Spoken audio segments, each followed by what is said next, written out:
नमस्कार दोस्तों, स्वागत है आपका मेरे चैनल बैचलर फूड कुकिंग में। आज का ब्लॉग थोड़ा अलग है क्योंकि हम जा रहे हैं एक छोटी सी ट्रिप पर गुवाहाटी से चांदडुबी लेक। दोस्तों के साथ एकदम मज़ेदार सफ़र होने वाला है, तो चलिए इस मज़ेदार जर्नी की शुरुआत करते हैं।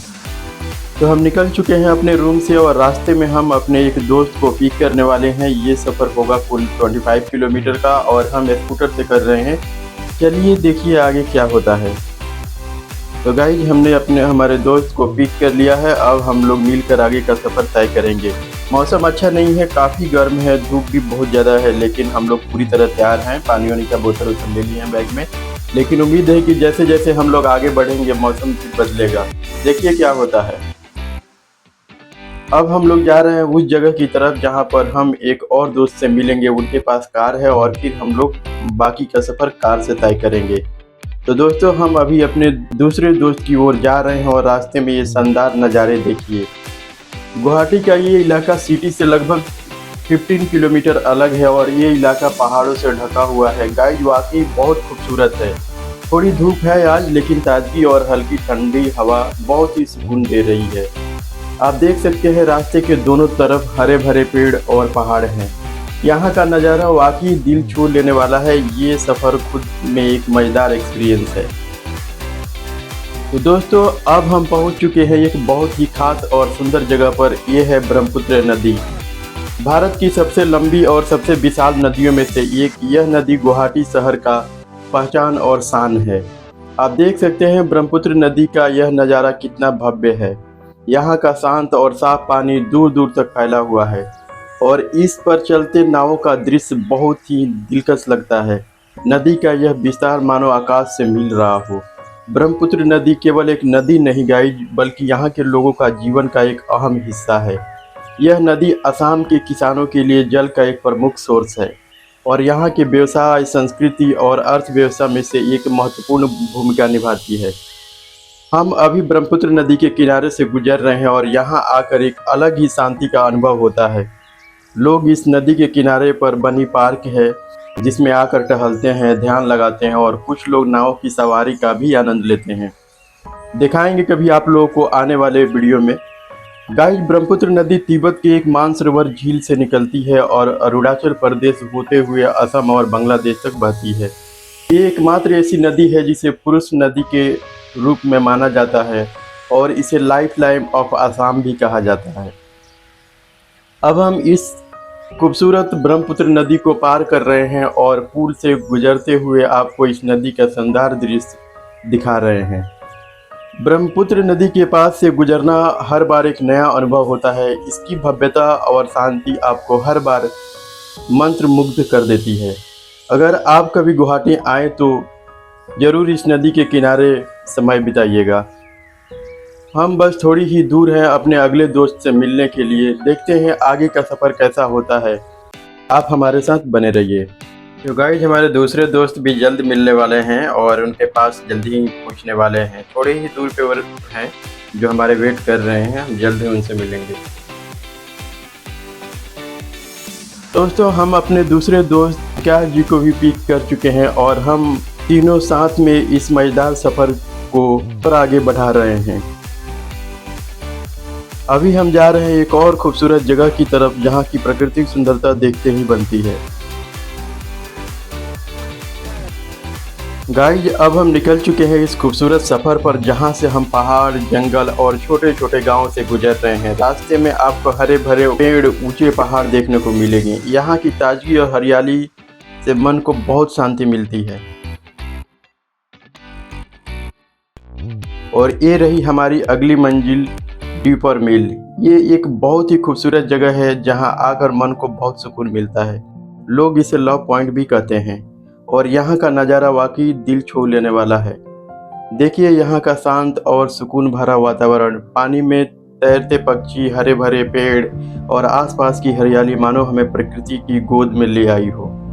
गाइस डीपर बिल, जिसे डीपर बिल भी कहा जाता है, असम के गुवाहाटी शहर के बाहरी इलाके में स्थित एक नेचुरल झील और अर्धभूमि वेटलैंड है।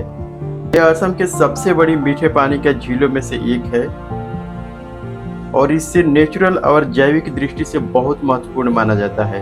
डीपरबिल गुवाहाटी के दक्षिण पश्चिम में स्थित है और यह ब्रह्मपुत्र नदी के बाढ़ क्षेत्र का एक हिस्सा है। यह झील लगभग 40 वर्ग किलोमीटर के क्षेत्र में फैली हुई है। डीपरबिल अपने पक्षियों की विविधता के लिए जाना जाता है। यहाँ लगभग 200 से अधिक पक्षी प्रजातियों को देखा जा सकता है। डीपरबिल के चारों ओर हरियाली, जंगल और पानी के बीच फैले हुए छोटे छोटे द्वीप इसे बेहद खूबसूरत बनाते हैं। डीपरबिल वास्तव में असम की प्राकृतिक धरोहर का एक महत्वपूर्ण हिस्सा है और यह स्थान प्रकृति प्रेमियों, पक्षियों प्रेमियों और फोटोग्राफरों के लिए बहुत खास है। तो दोस्तों, अब हम यहाँ रुककर अच्छे नारियल पानी और ताजे फलों का तलाश कर रहे हैं। डीपरबिल के पास यह जगह इतनी शांत और सुकून देने वाला है कि हमें कुछ ठंडा और ताज़ा पीने का मन कर गया है। यहाँ नारियल पानी के कई ठेले हैं, लेकिन हम खोज रहे हैं सबसे मीठा और ठंडा नारियल जो इस सफ़र की थकान को मिटा दे। इसके साथ ही कुछ ताजे फलों की भी तलाश कर रहे हैं। देखिए, सविक जी और विकास जी दोनों खोज में लगे हुए हैं। दोनों चाहते हैं कि जो भी मिले वह सबसे अच्छा और ताज़ा हो। मुझे लगता है कि यह भी एक छोटा एडवेंचर है, क्योंकि अच्छे नारियल पानी और फलों का खोज इस पूरे सफ़र का सबसे महत्वपूर्ण हिस्सा बन चुका है। चलिए, लगता है हमें सबसे अच्छा नारियल पानी और फ्रूट सलाद मिल गया है, तो इसका मज़ा लेते हैं।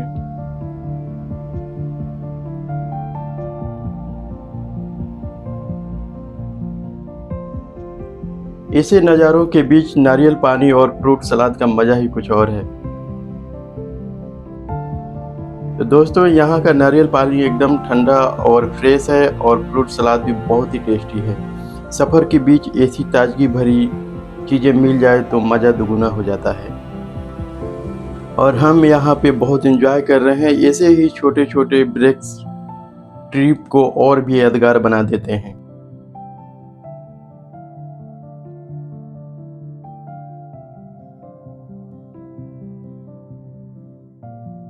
अब हम यहाँ से आगे बढ़ेंगे चांदडूबी की ओर। ये सफ़र अभी और भी दिलचस्प होने वाला है, तो हमारे साथ बने रहिए।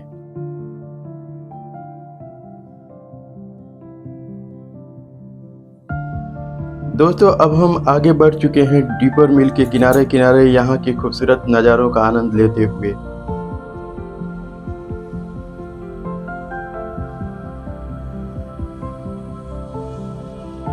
जैसे जैसे हम आगे बढ़ रहे हैं, ये जगह और भी दिलचस्प होती जा रही है। जैसे ही हम चांदडूबी के रास्तों में एंट्री किए, अचानक मौसम का रंग बदल गया। जैसा हम लोग एक्सपेक्ट किए थे, बादल घिर आए हैं और ठंडी हवाएं बहने लगी हैं। दोनों तरफ खेतों की हरियाली ऐसी है जैसे किसी ने हरे रंग की चादर बिछा दी हो। रास्ते में छोटे छोटे गांव दिखाई दे रहे हैं, जहां दूर दूर तक घर और खेत हैं। देखिए, मौसम ने तो वाकई जादू कर दिया है। बादल आसमान में छाए हुए हैं और हम इन खेतों के बीच से गुजर रहे हैं। यहाँ की ताजगी और हरियाली देखकर मन एकदम प्रफुल्लित हो गया है।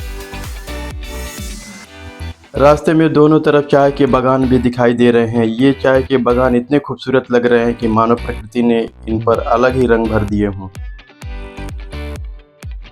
यहाँ की हरियाली, शांति और चाय की खुशबू वाकई अद्भुत है। ऐसा लग रहा है जैसे हम किसी पेंटिंग के अंदर से गुजर रहे हों। चारों तरफ हरियाली हरियाली और हवा में एक अलग ही ताजगी महसूस हो रही है। यहाँ का सफ़र वाकई बहुत खास हो रहा है। हम इन छोटे छोटे गांव के पास से गुजर रहे हैं, जहाँ दूर दूर तक खेतें फैले हुए हैं और खेतों में हरियाली मानो हमारी आंखों के ठंडक पहुँचा रही हो। अब हम और करीब पहुंच रहे हैं चांदडूबी की ओर। मौसम और नज़ारे हमें आगे बढ़ने के लिए और भी प्रेरित कर रहे हैं। गाइस, असम की चाय अपनी गहरी रंगत, समृद्ध स्वाद और माल्ट जैसे स्वाद के लिए प्रसिद्ध है। यह चाय के सबसे लोकप्रिय किस्म में से एक है। इन क्षेत्रों में चाय की खेती आमतौर पर समतल भूमि पर किया जाता है, जो इसे हिमालय की ढलानों पर होने वाली दार्जिलिंग चाय की खेतों से अलग बनाती है। चाय के पौधे के लिए जलवायु का महत्व होता है और यहाँ के मौसम में गर्मी और नमी का सही संतुलन होता है, जो चाय के पौधों को पनपने में मदद करता है। चाय की खेती का एक महत्वपूर्ण हिस्सा यहाँ के मजदूरों का योगदान है, जिनमें से ज़्यादातर महिलाएं होती हैं। ये महिलाएं सुबह सुबह से चाय की पत्तियाँ चुनने का काम करती है। उनका काम बेहद कठिन होता है गाइस। लेकिन उनकी मेहनत की बदौलत ही हमें इतनी बेहतरीन चाय मिलती है। चाय की खेती केवल एक आर्थिक गतिविधि ही नहीं बल्कि यहाँ का स्थानीय संस्कृति और जीवन शैली का अभिन्न हिस्सा भी है। चाय के बागान के आसपास रहने वाले लोग का जीवन इन बागानों पर निर्भर करता है। आमतौर पे चाय उत्पादन से जुड़े त्यौहार और रीति रिवाज यहाँ के सांस्कृतिक जीवन में गहरे समाये हुए हैं। चाय के बागानों की हरियाली और खूबसूरती पर्यटकों को अपनी ओर खींचती है। कई बागानों में पर्यटकों के लिए चाय की पत्तियों को चुनने का अनुभव और चाय की फैक्ट्री का दौरा भी आयोजित किया जाता है। देखते रहिए, सफ़र अभी बाकी है और आगे और भी मज़ेदार होने वाला है। तो दोस्तों, हमारे सफ़र के बीच में हमारे दोस्त सौविक जी को अचानक से मन में आ गया गाड़ी चलाने का, लेकिन एक छोटी सी बात है, उन्हें गाड़ी चलाना आता नहीं। लेकिन क्या करें गाइस, रोड काफ़ी खाली था तो हम लोगों ने सोचा क्यों ना उन्हें एक मौका दिया जाए। सीखने के लिए शुरुआत तो करनी ही पड़ती है। वैसे मैं थोड़ा डर गया था क्योंकि मैं पीछे की सीट पर बैठा था और आप सब जानते हैं यहाँ थोड़ा रिस्क हो सकता है, लेकिन सौविक जी ने स्टीयरिंग संभाल रखा है और उनका कॉन्फिडेंस देखकर थोड़ा डर गायब हो रहा था। लेकिन फिर भी डर तो था कि पता नहीं गाड़ी किस साइड में चली जाए।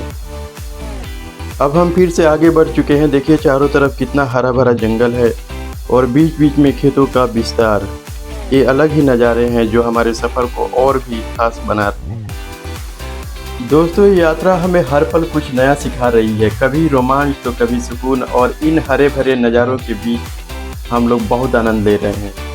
गाइड चांगडुवी से लगभग 4 किलोमीटर हम लोग पीछे हैं, जहाँ पे बिल्कुल ही सन्नाटा है और बिल्कुल ही जंगल है दोनों तरफ से, और बहुत कम गाड़ियाँ दिखाई दे रही है यहाँ पे। जैसे ही हम आगे बढ़ते हैं ऐसा महसूस होता है मानो हम किसी और ही दुनिया में प्रवेश कर रहे हों।